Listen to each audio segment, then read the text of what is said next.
Boa noite a todos. Hoje nós vamos falar um pouquinho sobre esse tema, conhece-te a ti mesmo. Mas, na verdade, o tema fala da transformação moral. Oi, Jim, você está aqui de novo? Ele precisa duas vezes. Ele estava aqui ontem. Vai escutar tudo de novo. Presta atenção. A gente vai falar, então, sobre esse tema, conhece-te a ti mesmo. Mas, na verdade, a nossa intenção é abordar a questão da transformação íntima, não é? A reforma íntima. Porque a reforma íntima é um tema muito abordado no Espiritismo. Todo mundo aqui sabe o que é reforma íntima? Sim? Faz assim com a cabeça, ou assim. Todo mundo sabe. Todo mundo está fazendo a sua reforma íntima. Maravilha. Então eu quero um voluntário que me diga como é que você faz isso. Chegou ali, mas já está saindo. Porque se todo mundo sabe o que é e se todo mundo está fazendo, quem pode me dizer exatamente qual é o processo?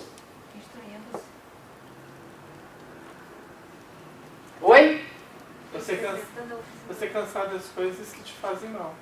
Você fazer o quê? Cansar das coisas que te fazem mal. Você buscar as coisas que te fazem bem. Sim, é uma boa resposta. Mas será que é só isso? Não. Será que buscar as coisas que nos fazem bem nos transforma necessariamente? Abdicar. Oi? Você tem que abdicar. Tem que abdicar de algumas coisas? Senão você não evolui. Mudança de comportamento é reforma íntima? Sim. Depende. Não necessariamente. Vocês já ouviram falar de ego? Já.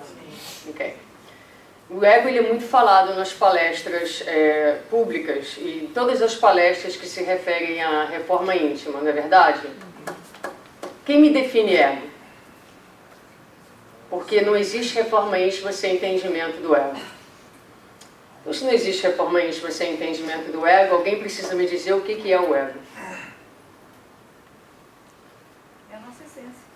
É o quê? É a nossa essência, fica dentro de nós. É a nossa essência? É. No final da palestra eu vou te perguntar de novo, tá? Isso que eu estou fazendo se chama pre-test. Depois tem o post-test. Para a gente ver o que é a gente. Então, essas perguntas, na verdade, elas são para nos mostrar o quanto que a gente ainda não entende verdadeiramente. A gente fala, mas a gente não entende verdadeiramente em que consiste a reforma íntima. Não é uma palestra assim, romântica, digamos assim. Na verdade, eu tenho um hábito, quando eu faço uma palestra, agora que tudo é filmado, eu sempre mando para minha mãe. E a minha mãe, quando faz uma palestra, sempre manda para mim e a gente dá feedback uma para a outra. Então, eu fiz essa palestra há algumas semanas atrás, em um outro centro, mandei para ela e disse a ela, então, o que você achou? Ela disse, não foi das melhores. Mas eu disse, mas por que não foi das melhores? Aí ela disse, porque faltou aquele final mais apoteótico, que as pessoas choram, e faltou aquele conteúdo mais evangélico. Eu falei, mas mãe, essa é a tua palestra. Né? Mas, na verdade, a gente vai ver que esses conteúdos, apesar de serem um pouco difíceis, ainda que a gente não entenda 100% tudo que a gente vai abordar, vai nos ajudar a fazer o trabalho da reforma íntima, que é tão essencial para a nossa felicidade. Então, o tamanho desse trabalho começa por essa frase. O mundo é grande, mas em nós ele é profundo como o mar. Então, o trabalho de reforma íntima passa por essa grandiosidade, por essa profundidade que nós precisamos alcançar portas adentro de nós mesmos. Caso contrário, não é reforma íntima, é mudança superficial de comportamento. E a gente vai ver que existe uma diferença de uma coisa para outra. E para basear a nossa reflexão, nós vamos usar muitas obras de Joana de Ângeles e vamos usar para introduzir a nossa meditação uma colocação do amigo César Braga Said, na introdução do livro Espelho da Alma, onde ele fala do tipo de religiosidade do espírito Joana de Ângeles. E lá ele vai definir a religiosidade de Joana dizendo: a religiosidade que este coração desenvolveu ao longo de 2 milênios de lutas, sacrifícios e transformações, que procurou imprimir em sua própria individualidade, animando diferentes personalidades, é uma religiosidade mais voltada para um jeito de ser, propriamente, que para uma forma de crer. É mais relacional do que devocional. Então isso é muito interessante, porque muitas vezes as pessoas chegam à casa espírita buscando Deus, ou buscando entender Deus, ou buscando estar mais próximas de Deus. E elas nos perguntam: mas como eu faço para sentir Deus? E na verdade, a única maneira que nós temos de sentir Deus e de amar a Deus, nesse momento em que nós não temos a capacidade intelectual de entendê-lo, é amar a sua criação. E amar a criação de Deus é amar uns aos outros, a começar do alto amor, a começar de amar a nós mesmos. Dessa forma, na medida em que nós desenvolvemos o alto amor, que é um trabalho de louvor a Deus, porque nós estamos investindo na criação, que somos nós mesmos, não é?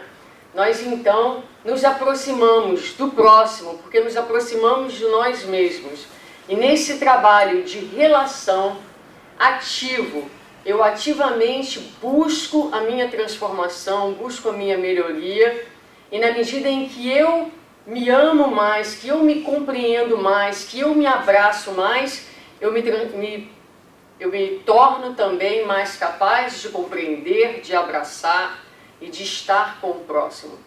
E na medida em que eu me torno mais eficiente, digamos assim, nas minhas relações, eu começo a sentir mais perto e mais forte a presença do Criador dentro de mim. Então, amar a Deus é amar as criaturas, a começar de nós mesmos, como disse Jesus. Amar a Deus acima de todas as coisas e ao próximo como a si mesmo.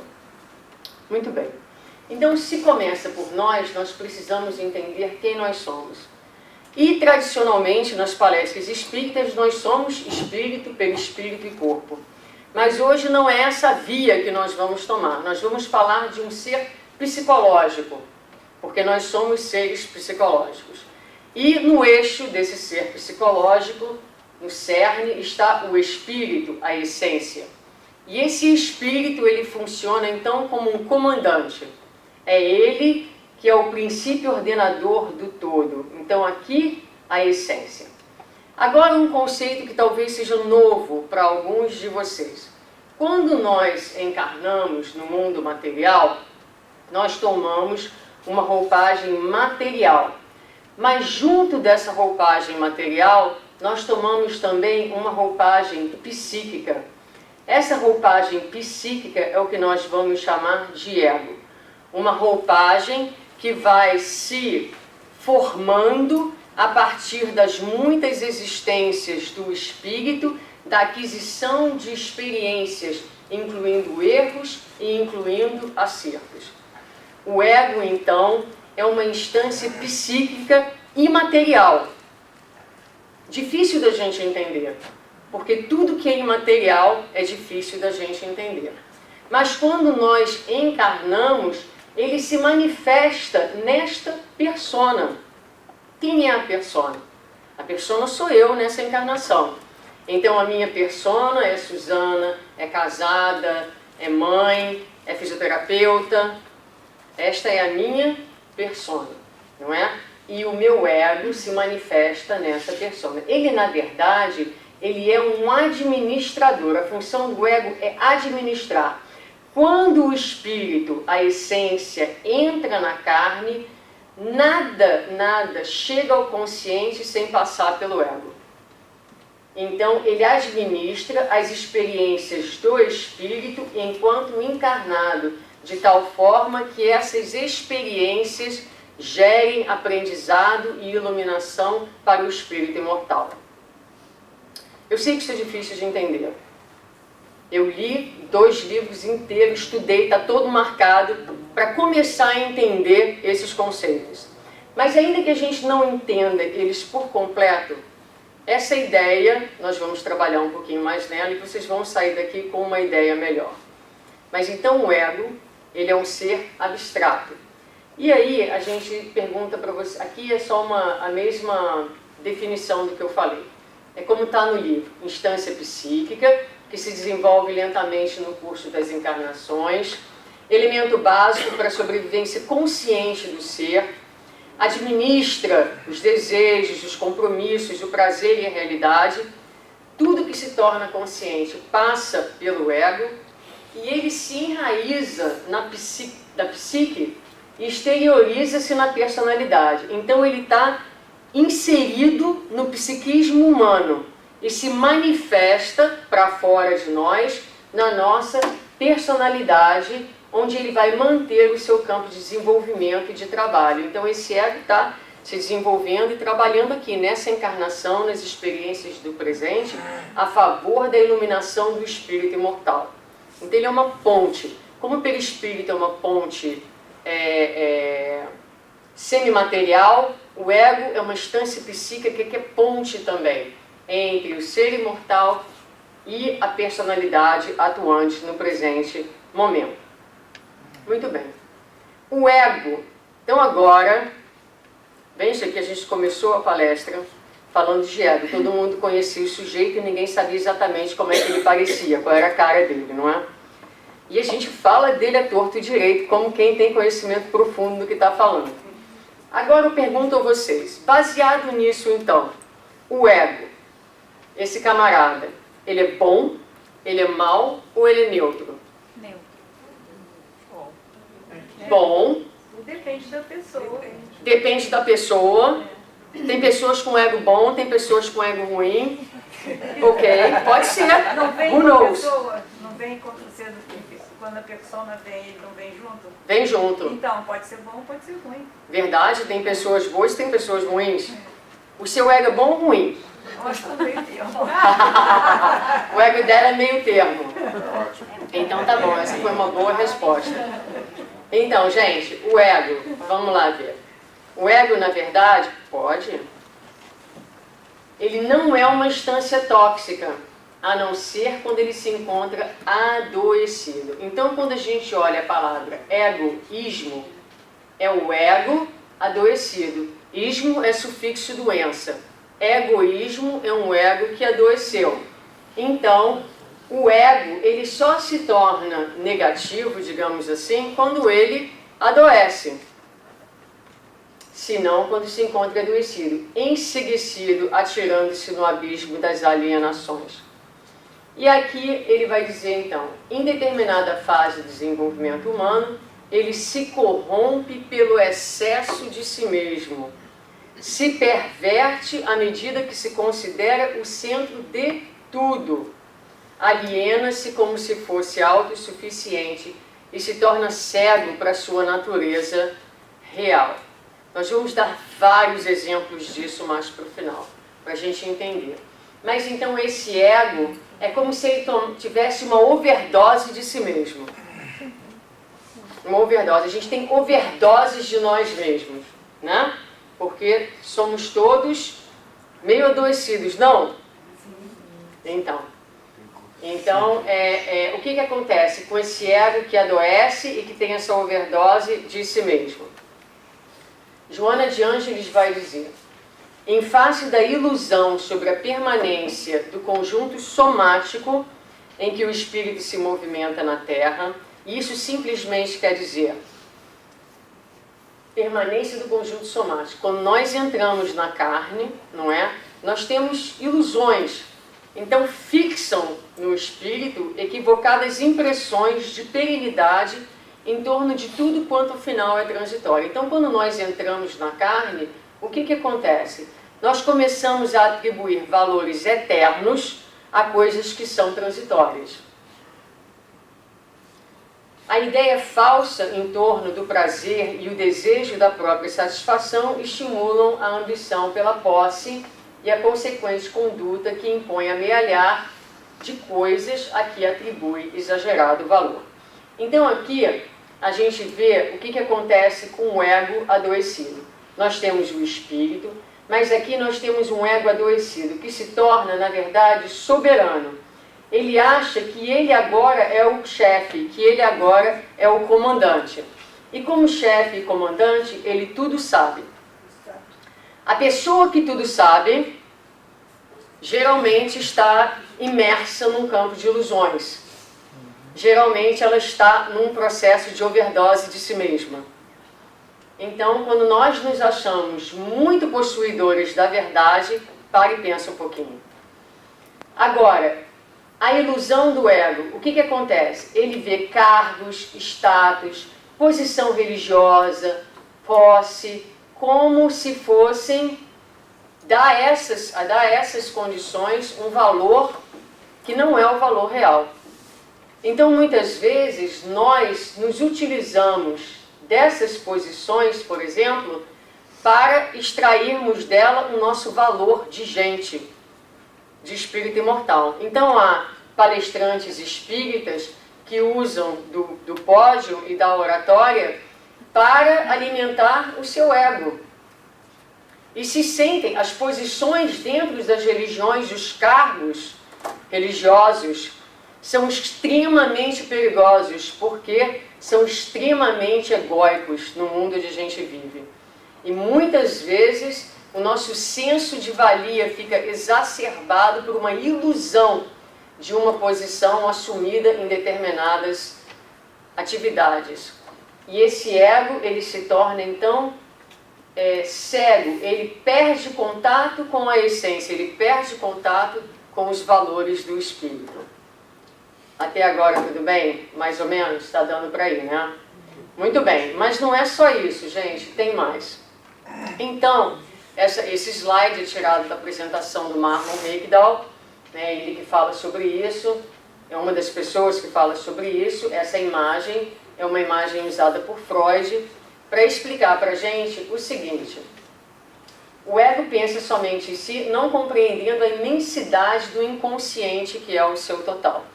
Então aqui em cima, esse cara aqui é o ego. Ok? O ego, ele enxerga a pontinha do iceberg. E vendo a pontinha do iceberg, ele pensa que vê tudo. No entanto, abaixo da linha da água, há todo um mundo desconhecido pelo ego e desconhecido pela persona, que a Carla até falava aqui na introdução, na leitura de abertura, que é o inconsciente. E, na verdade, quem nos domina, quem nos governa, nós gostaríamos de achar que temos controle sobre as nossas ações, mas nós somos controlados diariamente pelos conteúdos do nosso inconsciente, por tudo aquilo que a gente não vê, não conhece, ignora portas adentro de nós mesmos. E vamos ver como. No livro Conflitos Existenciais, Joana de Ângeles nos diz, falando um pouquinho dos conteúdos do inconsciente: embora seja o self o desencadeador das emoções, a maquinária orgânica tem a finalidade de expressá-las. Então o espírito gera as emoções e elas são manifestas através do nosso corpo. Ocorre, no entanto, que as sucessivas descargas emocionais perturbadoras de tal forma sobrecarregam os nervos que invariavelmente transferem aquelas mais difíceis de contornadas e aceitas para os arquivos do inconsciente, dando lugar a fugas psicológicas que se comprazem muitas vezes os pacientes. Eu vou dar um exemplo para vocês bem simples de entender. Eu dei ontem esse mesmo exemplo, mas é porque eu mesma já vivi, então é bom a gente falar de exemplos que a gente fala sabendo o que a gente está falando. Então, por exemplo, uma perda de um ente familiar, muitas vezes quando aquela perda é inesperada, principalmente, é um momento de dor, às vezes um momento de trauma, não é? Alguém aqui gosta de sentir dor? Não. Então, porque a gente não gosta de sentir dor e muitas vezes desconhece o papel importante da dor, a pessoa desencarnou, nós estamos tomados de dor e 3 dias depois a gente volta ao trabalho. Porque é mais fácil trabalhar para esquecer do que sentar com a dor. Pensando na ilusão de que nós estamos resolvendo o problema da nossa dor. Quando o que acontece, na verdade, é que nós não tivemos capacidade de processá-la, o nosso sistema nervoso não conseguiu absorver e foi para o conteúdo no nosso inconsciente. Aí o que acontece? Um amigo muda de cidade, o nosso gato morre, ou o cachorro, ou o hamster, ou o que seja, e a gente entra numa dor profunda. Não que o hamster seja digno da minha dor, mas o que a gente não percebe é que essa dor faz com que as dores que jogamos no inconsciente, não processadas adequadamente, elas emerjam naquele momento, e nós sentimos então dores superlativas. E a gente não sabe nem de onde que vem tanta dor. Então, às vezes, o nosso conteúdo do inconsciente são dores que nós não conseguimos suportar por uma razão ou outra, ou dores que nós escolhemos não trabalhar. Porque muitas vezes já até temos a capacidade, mas é mais fácil ir na Gap comprar uma roupa nova e se sentir melhor. É mais fácil fazer uma comidinha bem gostosa, soul food. Chama soul food por alguma razão, não é? Porque dá a gente aquele alento e tira a gente momentaneamente daquela posição de desconforto, onde se a gente sentasse com aquela dor, para deixar ela se processar, porque se a gente senta e processa, ela se desfaz. Mas se a gente volta a trabalhar 3 dias depois, a gente empurrou para o porão do inconsciente. Então, neste inconsciente estão os nossos traumas, as nossas dores, as nossas feridas, assim como as nossas potencialidades. Então, quando Paulo de Tarso diz: porque não faço o bem que quero, mas o mal que não quero, esse faço, ora, se eu faço o que não quero, já não faço eu, mas o pecado que habita em mim. Essa é a forma que, ao tempo de Paulo, ele falava dos conteúdos do inconsciente. Não havia psicologia para explicar os conteúdos do inconsciente. Então ele dizia: eu quero fazer uma coisa, mas na hora H eu faço outra. Por que a gente faz outra? Porque há conteúdos do inconsciente que governam as nossas vidas. Então vejam bem que não há reforma íntima sem que a gente explore esses conteúdos poderosos que, na verdade, governam as nossas existências sem o nosso conhecimento. Jung tem uma fala muito bonita, quando ele diz: minha vida é a história de um inconsciente que se realizou. Tudo que nele repousa aspira a tornar-se acontecimento. E a personalidade, por seu lado, quer evoluir a partir de condições inconscientes e experimentar-se como totalidade. Então, a razão da nossa encarnação, a razão da nossa existência é essa. É fazer com que o nosso inconsciente se realize. É um encontro com si mesmo. Mas o encontro com si mesmo é um encontro profundo, portas adentro de nós mesmos. Para que esse inconsciente se realize. Tudo que está no nosso inconsciente aspira a tornar-se acontecimento. O inconsciente é uma força que quer emergir. E emerge. Então nós temos uma perda que não processamos, e aí nas nossas relações seguintes nós somos pessoas ciumentas, possessivas, não conseguimos mudar o nosso comportamento porque é uma ferida dentro de nós que não foi cicatrizada, um medo que prevalece nas nossas relações. Então reforma íntima é como se a gente tivesse uma infiltração na nossa casa. Você chega, olha para a parede e fala: meu Deus do céu, uma mancha de água, tem uma infiltração nessa parede. Muita gente faz reforma íntima da seguinte forma: ah, tem uma infiltração aqui, vou pegar uma tinta, pinta a parede, tá uma beleza, mudou a cara, mudou o comportamento, mas não mudou o interior. Então, se você acha que está fazendo reforma íntima e não tem aqueles momentos de desestruturação interna, de dor, de bagunça, de poeira, porque para consertar a infiltração tem que abrir as camadas da parede, tem que entrar lá dentro, tem que perceber onde é que está quebrado, tem que consertar e depois tem que refazer a parede. Então, se não há esse tipo de processo dentro de nós, será que é reforma íntima mesmo? Porque, gente, consertar a infiltração dá muito trabalho. Custa muito dinheiro. Faz uma bagunça, uma poeirada, uma dor de cabeça. E a reforma íntima também é.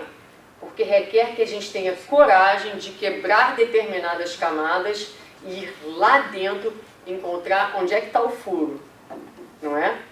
Tapar ele, cicatrizá-lo. Você sabe disso, né? Você que conserta a parede. Muito bem. Então é basicamente esse o processo. Achamos que possuímos o inconsciente, mas na verdade é ele que nos possui. É Joana que nos diz também.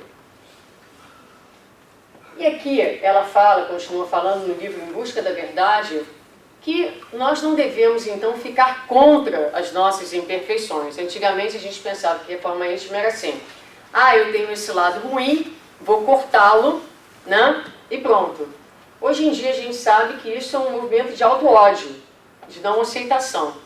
Se a gente voltar aqui, a gente vê que Jung fala de experimentar-se como totalidade.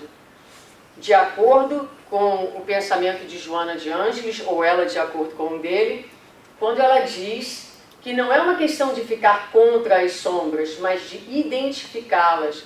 No momento em que nós identificamos a nossa sombra, que nós identificamos os conteúdos do nosso inconsciente, só o fato de identificarmos e tomarmos consciência já começa a integrar, a dissolver e a transformar uma força que até então era negativa em algo positivo. Então, o primeiro processo da reforma íntima, se alguém amanhã ou depois perguntar como é que faz reforma íntima? Bom, o que é reforma íntima? Pode dizer, reforma íntima é como cuidar de uma infiltração na parede. Já é um bom exemplo. Como é que faz? Bom, primeiro passo, tem que tomar consciência das sombras para poder integrá-las. Isso é reforma íntima.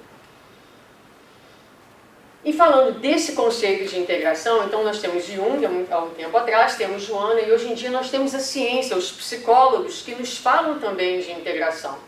Então nesse livro, que é um livro muito bacana, The Upside of the Dark Side, o lado bom do seu lado escuro, né? Os psicólogos que o escreveram na introdução dizem: nós estamos propondo uma nova forma de perseguirmos o que é desejado na vida. Não é a felicidade exatamente que devemos buscar alcançar. A felicidade é uma consequência da conquista da totalidade. Porque veja bem, quando você identifica a sua sombra e você cuida dessa sombra com carinho, e você procura identificar, procura tomar consciência, mas você não se cobra uma angelitude ainda impossível para o nosso nível evolutivo, a gente sofre menos, porque muito do nosso sofrimento é o julgamento, a crítica. Tem algumas pessoas aqui nessa sala que são muito assim, e sofrem por causa disso. Então, a crítica, a pessoa se torna muito crítica com as suas próprias limitações. Quando nós estudamos o Evangelho segundo o Espiritismo e o Livro dos Espíritos e estudamos a escala espírita, nós vamos aprender, por exemplo, que somente nos mundos puros não há mais erro. Então, os mundos felizes, os mundos de regeneração, os espíritos ainda erram. A diferença é que eles consertam tudo bem mais rápido do que nós, mas eles ainda erram. Então estamos nós aqui, no mundo de expiação e provas, ainda seres completamente instintivos, começando a dar os primeiros passos na era da razão, né? E nos cobrando um nível de perfeição, queremos ser luz, não admitimos a nossa sombra, brigamos com ela. Joana diz, não brigue com a sua sombra, integre-a, abrace-a, conversa com ela. Porque quando a gente faz esse movimento de integração da nossa sombra, é um movimento de alto amor. Qualquer coisa fora disso é um movimento de não amor. Então a gente não pode ter compaixão com a sombra do outro se nós somos juízes severos com a nossa própria sombra. A nossa severidade, o nosso nível de autocrítica se reflete nas nossas relações. E a nossa ideia não é de louvar a Deus através desse movimento mais amoroso nas nossas relações? Então tem que começar de nós mesmos. Porque nós não temos capacidade de sermos flexíveis e amorosos com a sombra do outro quando somos juízes tão severos da nossa própria sombra. Então, para ser, é preciso então o amor, a aceitação, ter curiosidade do que nós sentimos. A gente vai falar um pouquinho mais sobre ela. Não julgar, porque quando a gente julga, nós nos colocamos na posição de juízes, e a gente não deve ser juiz de nós mesmos e muito menos juiz de ninguém. Nós precisamos ser pais e mães de nós mesmos, da criança que existe em nós, para sermos também amorosos com o nosso próximo. Então, ter consciência e busca da totalidade. Esse é o movimento de auto-amor, de autoconhecimento e de auto-amor. Muito bem. Mas eu perguntei, como é que a gente faz? Né? Então, se nós temos esse conteúdo todo no nosso inconsciente, como é que a gente faz para acessá-lo? Vou dar 10 segundos para vocês pensarem. Meditando. Como é que a gente faz? Oração. Com meditação, pode ser, muito bem, muito bem. Se tiver um manual, fica mais fácil. Um manual, vamos tratar de fazer um. Então, como fazer? Poesia de Rumi, para nos ajudar. Faltou o H. O ser humano é uma casa de hóspedes. Toda manhã uma nova chegada. A alegria, a depressão, a falta de sentido, como visitantes inesperados. Receba e entretenha a todos. Mesmo que seja uma multidão de dores que violentamente varre a sua casa e tira seus móveis. Ainda assim, trate seus hóspedes honradamente.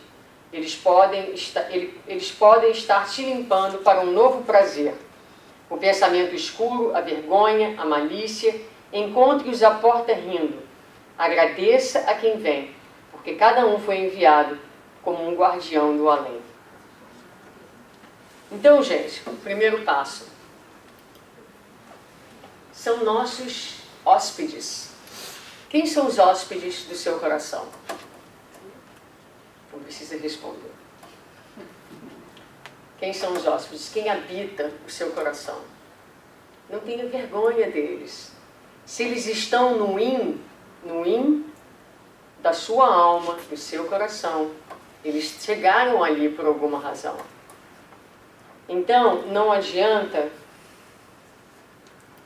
fazer, eu pego piadinha, né? Considere-se sortudo, ele costumava matar os mensageiros. Então, todos esses sentimentos, todos esses hóspedes, eles são mensageiros do inconsciente. Quando nós não nos permitimos sentir,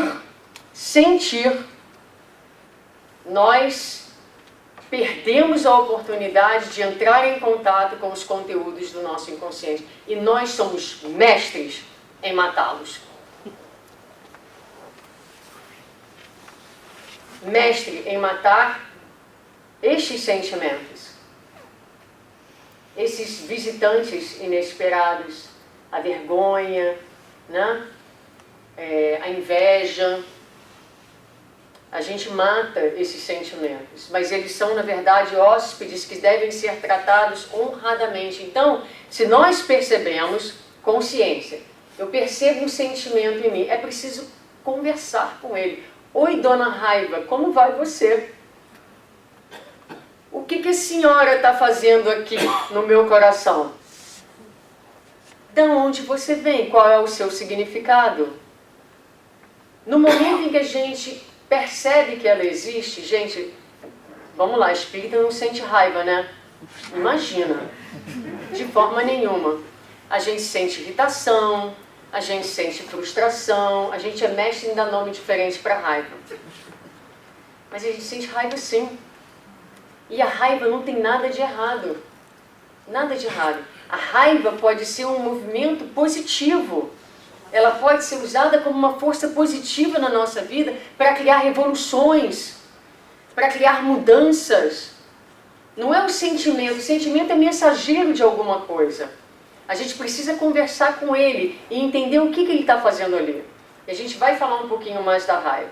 Então, esse mergulho no inconsciente começa pela percepção de quem são os mensageiros, que são, na verdade, as nossas emoções. Elas chegam até nós, quem é o delivery boy das nossas emoções, são as pessoas e são as circunstâncias. Então vamos dar um exemplo, né? Não sei se eu dou esse exemplo agora ou daqui a pouco. Deixa eu ver a hora. Então vamos dar um exemplo. Não vou dar um exemplo. Vamos passar. Bom, o ego, voltando a falar dessa criatura, ele, que acha que sabe tudo, não é verdade? Ele resiste. Parte da nossa dificuldade em abraçar os nossos hóspedes, no hino da nossa alma, é que nós somos egóicos. Imagina se eu tenho raiva. Eu não. Né? Imagina se eu sou esse ser inferior. O ego quer ser sempre o bonzão, quer ser sempre o superstar. Então o ego, ele na verdade elabora mecanismos escapistas. E há vários deles na obra de Joana de Ângeles. Nós vamos falar de alguns deles. Então o primeiro deles é a intelectualização. Veja que quem diz isso é Joana, não sou eu. Muito comum nas comunidades religiosas. Os espíritas são nota 10 em intelectualização, porque a gente tem teoria para tudo. Para tudo. Então, no momento em que você tem uma perda significativa, e aí você começa a teorizar, a morte não existe, a teoria da reencarnação, eu vou encontrar com os meus amados na vida futura, blá, blá, blá, blá. Você entra num mecanismo de intelectualização, numa formulação discursiva dos seus conflitos e emoções, porque através do discurso intelectual a gente domina a dor. A gente domina a dor. Então, o discurso intelectual, a teoria joga fora? Não, claro que não. Mas tem hora. Tem hora. A teoria espírita serve para nos dar fé. Serve para não tirar o nosso chão. Mas ela não deve ser utilizada para se tornar um obstáculo entre a nossa mente e o nosso coração. Está doendo? Chora! Senta com a dor, não justifica, eu não posso estar tão triste assim. Quem disse? Onde está escrito, em que livro de Kardec está escrito que a gente não pode sentir dores superlativas? E por que a dor tem que passar num tempo X? Quem determinou qual é o tempo das nossas dores? Então, Joana de Ângeles diz que a intelectualização comum nas comunidades religiosas é um processo de escape do ego. E Kardec, na Gênesis, diz exatamente que o progresso intelectual é impotente para regenerar a humanidade. Impotente. Não adianta o conhecimento das teorias da imortalidade. Não vai regenerar ninguém se não passar pelos processos do coração e pelo mergulho no inconsciente, pela transformação moral. Outro processo de escape. A negação. Então, negação daquilo que nos pertence. Antes de passar para outra definição de negação, vamos entender o que é negação. Jesus se aproxima de Pedro e diz a ele: antes que o galo cante pela terceira vez, você vai me negar. Pedro olha para Jesus e diz: eu, mestre, jamais, jamais. Por acaso, tu duvidas do meu amor? Tu achas que eu sou covarde a este ponto? Preste atenção.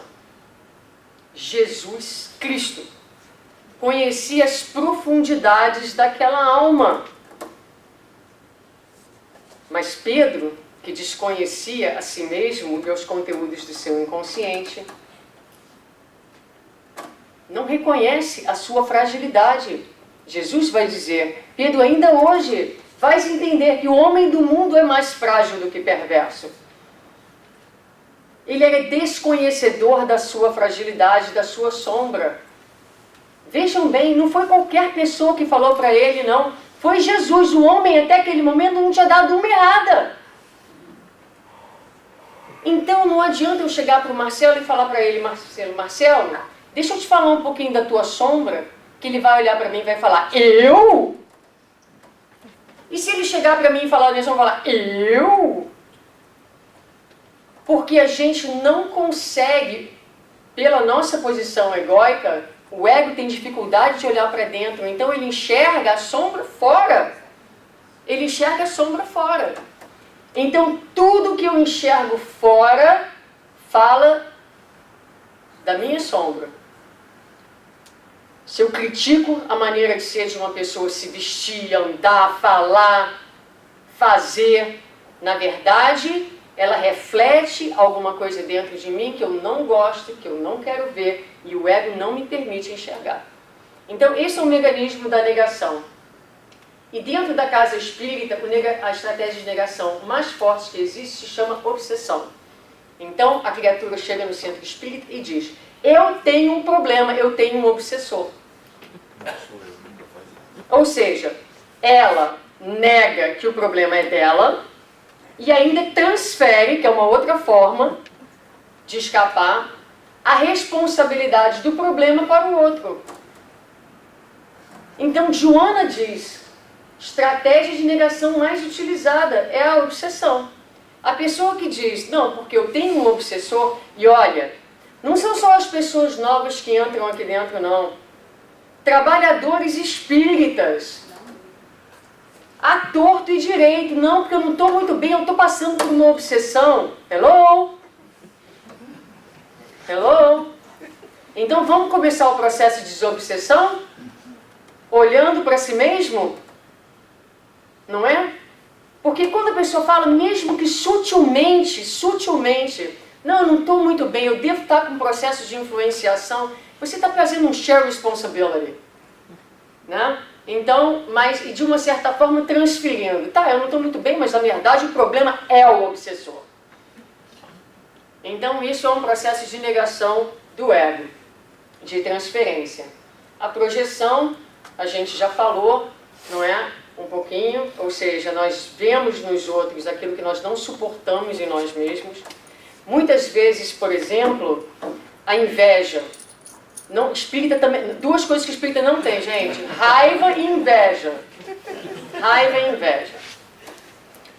Mas se por acaso alguém tiver, funciona mais ou menos assim. Se eu sou, por exemplo, uma pessoa muito dura e há uma pessoa no meu trabalho, na casa espírita, onde quer que seja, muito flexível, por exemplo, eu posso ter inveja, porque a inveja ela é muito difícil de ser percebida. Então eu posso ter inveja daquela forma de ser. E porque eu não consigo ainda ser daquela forma, eu critico a maneira de ser do outro. Então eu falo, não, porque você não tem menor disciplina, muita flexibilidade, não sei o que, eu boto outro para baixo. Dona Amélia Rodrigues, em um de seus livros, ela fala exatamente disso, da inveja. E ela diz que o espírito que não consegue perceber, se você olha alguém que tem uma qualidade que você não tem, você deveria transformar essa consciência numa alavanca de crescimento. Porque todos nós temos capacidade de ser tudo o que quisermos. Mas na nossa mesquinhez espiritual, na nossa pequenez, ao invés de tentar subir na direção do outro, a gente critica para trazer o outro para baixo. para o nosso patamar de inferioridade. Isso é inveja. Isso é o ego trabalhando. Muito bem. Então, nesses minutinhos finais, vamos falar um pouquinho da iluminação, não é? E aqui a gente volta a lembrar. Eu gosto muito disso. Nós não estamos ainda no momento de consolidação de grandes virtudes. Para com essa ideia de querer ser anjo, de querer ser bom demais. Não é para nós ainda. Somos peregrinos principiantes. Se não é possível eliminar o mal que nos habita, então é preciso aprender a virtude de mantê-lo sob controle. Vamos começar por aí. Vamos começar por aí. Né? Nós ainda somos muito egóicos, mas muito. Nós nos sentimos muito e muito o centro do mundo. Então eu digo a vocês, por exemplo, para ficar mais claro, imagina que você está no trânsito, não é? E a pessoa que está na frente de você, o sinal estava fechado, ela resolveu checar as mensagens dela, e aí o sinal abre, e você, que é a pessoa mais importante do universo, está com pressa, e aí você começa a pensar, mas como é que essa pessoa não está andando? Eu preciso chegar no meu trabalho, porque meu, e eu. E a gente se irrita. Mas no dia que nós estamos no sinal e a gente resolve checar uma mensagem e a pessoa de trás buzina, a gente fala, mas por quê? Você não tem o mínimo de paciência comigo? Então veja que tudo que a gente faz na vida, nós estamos no centro do palco. É como se nós quiséssemos que tudo, que as pessoas, que as circunstâncias se girassem em torno de nós. Olha, eu estudei isso, e aí o meu sogro estava na minha casa, ele tem 84 anos e ele é lerdo como uma tartaruga. E vocês veem que eu sou meio agitada. Então eu estou tentando levar as crianças para a escola, eu tenho que sair numa determinada hora, porque todo dia 8h30 eu tenho que estar numa reunião sentada que eu lidero todas as manhãs, aí ele quer levar as crianças na escola comigo. Aí eu vou andando, ele vem andando atrás, uma aflição. Mas depois que eu li isso, eu pensei, gente, mas o mundo não gira em torno de mim, olha só que coisa impressionante. Isso fala, a gente brinca, mas isso fala do quanto nós somos extremamente egocentristas. E nas nossas relações, então você chega, vou dar um outro exemplo. Você chega no centro espírita ou no seu trabalho, você teve uma ideia fabulosa, porque todas as ideias que você tem são fabulosas, afinal de contas são suas. E são as melhores ideias do mundo. Você pensa, rumina aquilo na tua cabeça, aí chega para o grupo e fala, tem uma ideia maravilhosa. Aí 2 ou 3 falam, não gostei. O que acontece dentro de você? Uma ligeira irritação. Uma ligeira irritação. Como não? Como não gostou da minha ideia? Como não gostou? Então a gente ri e a gente brinca, a gente chama irritação, mas se a gente for olhar mesmo, dá uma raivazinha. Mas é mais polite chamar irritação. É mais avançado, iluminado, né? Aí a gente diz que está ligeiramente irritado. Se pudesse, matava a pessoa, mas é só uma irritação leve. Então, essa consciência vai nos ajudando. E depois que eu fiz essas meditações, eu comecei realmente a prestar atenção, e tenho prestado atenção, estou trabalhando. A gente precisa sair do centro do palco e dar espaço para as pessoas entrarem. E precisamos considerar as pessoas da mesma forma que nós consideramos a nós mesmos. Então a iluminação é um processo psicodinâmico. Não adianta mudar comportamento. Não adianta dizer, eu vou ser menos egoísta, eu vou dizer menos orgulhoso, porque tudo isso aqui é sintoma. É sintoma de alguma coisa muito mais profunda. Então quando você fala numa palestra pública, gente, o egoísmo é a chaga da humanidade, a gente não tem que ser egoísta. Isso é só assim, a superfície da superfície. Ninguém vai fazer reforma íntima estudando a pergunta do Livro dos Espíritos sobre egoísmo. Reforma íntima a gente se faz se dando conta nas situações da vida que a gente está sendo egoísta, que a gente está no centro do palco, que a gente quer que o mundo revolva à nossa volta e que as pessoas gostem das nossas opiniões e nos adorem o tempo todo, de preferência. Muito bem. Então é um desperdício de energia tentar eliminar o comportamento sem lidar com a estrutura mais profunda. Isso não é transformação moral. E agora a gente tem só um minutinho, então eu vou terminar com esse exemplo da raiva, que está no capítulo Refletindo a Alma, capítulo 15, um comentário do Marlon, quando ele diz: a raiva, esse sentimento que nós não possuímos, mas só para se alguém tiver, é um produto do ego ferido. Enquanto o indivíduo não aprender a lidar com esse ego assoberbado, que fantasia, que não pode ser contrariado, iludindo-se que as pessoas devem pensar como ele, devem agir como quer, no tempo que quer, e quando assim não o fizerem, terá direito de explodir. Enquanto não refletir que não é o centro de tudo e que deseja uma permanente idolatria de si mesmo insustentável, nunca conseguirá lidar com a sua raiva. Então esse é um dos exemplos que a gente encontra no livro, na análise dos nossos sentimentos. Voltando a Joana, para a gente completar, é uma religiosidade mais voltada para um jeito de ser. Então a nossa proposta é que nós saiamos daqui estimulados e animados para fazermos esse movimento de autotransformação que começa pelo auto-amor. Amar a nós mesmos, investirmos em nós mesmos, mas não em sermos anjos, abraçarmos a nossa totalidade, a delícia de sermos a dor que somos, né? A dor e a alegria de ser o que é. Então, abraçar essa totalidade, sermos generosos, caridosos, compassivos conosco mesmos, para que as nossas relações também melhorem e para que nós possamos nos tornar a casa onde Deus deseja fazer a sua morada. Muito obrigada e muita paz.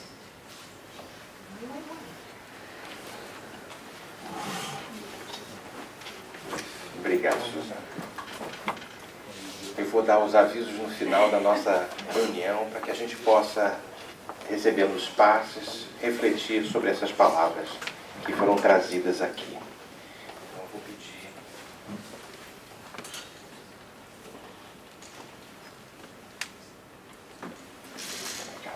Vamos fazer uma prece rápida, pedindo aos trabalhadores do passe, aos passistas,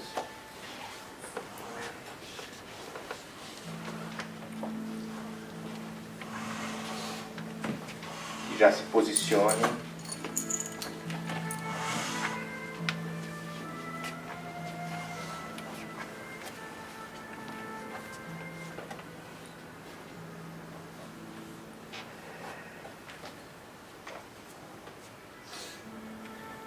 Senhor Jesus, auxilia-nos neste momento de transmissão de energias de nós mesmos, mas em última instância de Ti, Mestre de amor e bondade. Auxilia-nos a sermos instrumentos de Tua paz, Senhor. Que assim seja.